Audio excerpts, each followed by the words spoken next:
Naghahanda na ang pamahalaan sa posibleng maging epekto ng pagtaas ng heat index sa ekonomiya ng bansa, lalo na't nagsisimula na ang transition patungong dry season.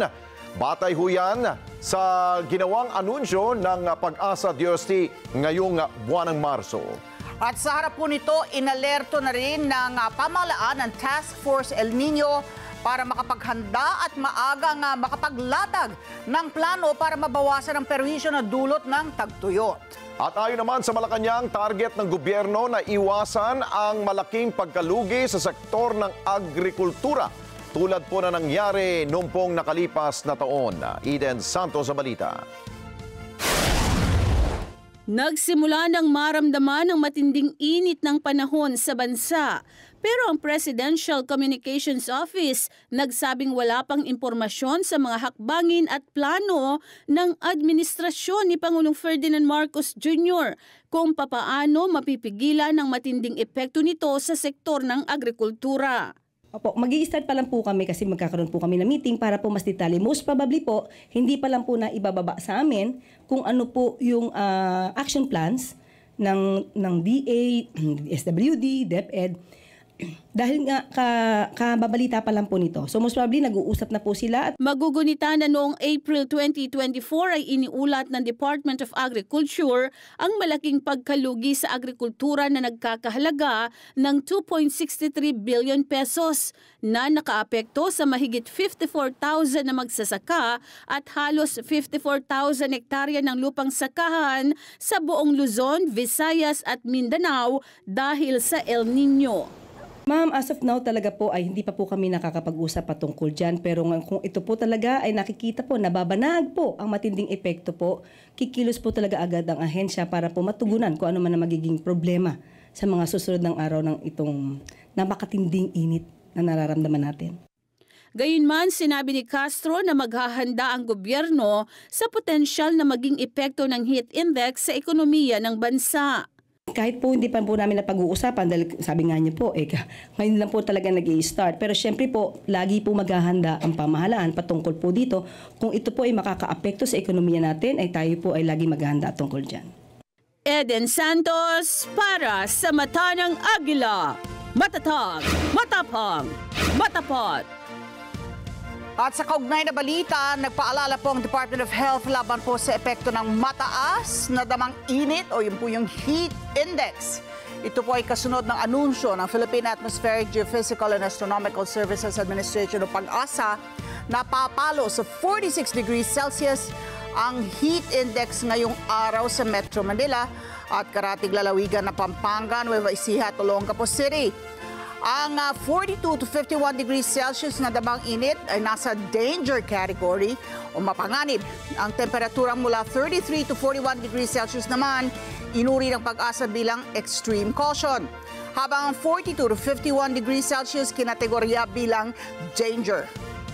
Ang ganitong mga temperatura maaaring humantong sa heat cramps, so yan po yung pamumulikat, at heat exhaustion o pagkahapo, na may mga sintomas tulad ng pagkapagod, pagkahilo, sakit ng ulo, pagsusuka at pagkahilo. Ang matagal na pagkakalantad sa init ay nagpapataas ang posibilidad ng heat stroke.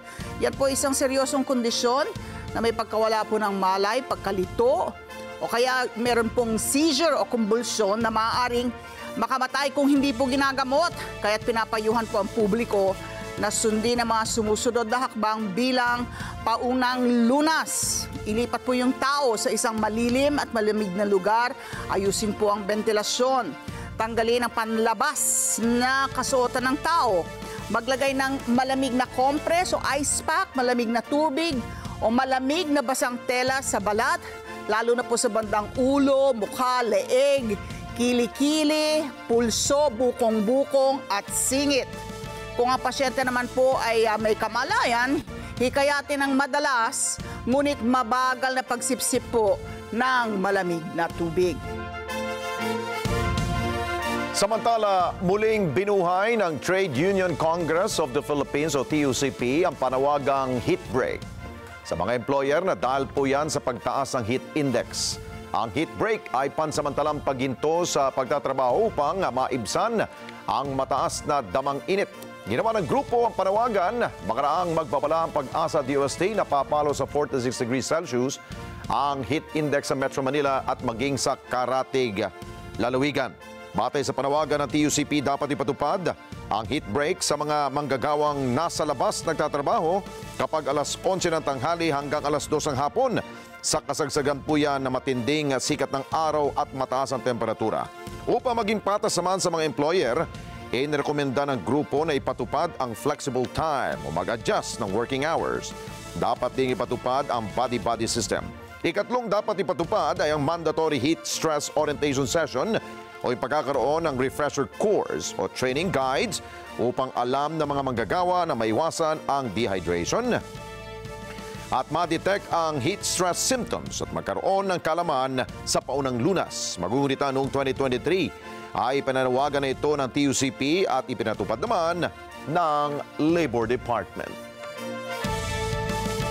Suspendido po ngayong araw ang face-to-face classes sa ilang lungsod sa Metro Manila. Kasunod po nga ng forecast ng Pag-asa na papalo sa 46 degrees Celsius ang heat index.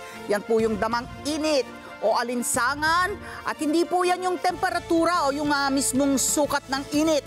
At dahil isang danger level na nga po ang inabot at 46 degrees Celsius, asynchronous classes o distance learning ang ipinatupad sa Caloocan City para po sa kinder hanggang senior high school sa mga pampublikong paaralan lamang. Asynchronous din sa Malabon at Las Piñas para sa lahat po ng antas ng pampubliko at pribadong mga paaralan. At sa Valenzuela ay para sa kinder hanggang senior high school sa pampubliko at pribadong mga paaralan. Maraming salamat sa inyo pong pagsubaybay sa Mata ng Agila Primetime. Para malaman ang matatag, matapang at matapat na mga balita, i-follow lamang at mag-subscribe sa AtNet25 TV.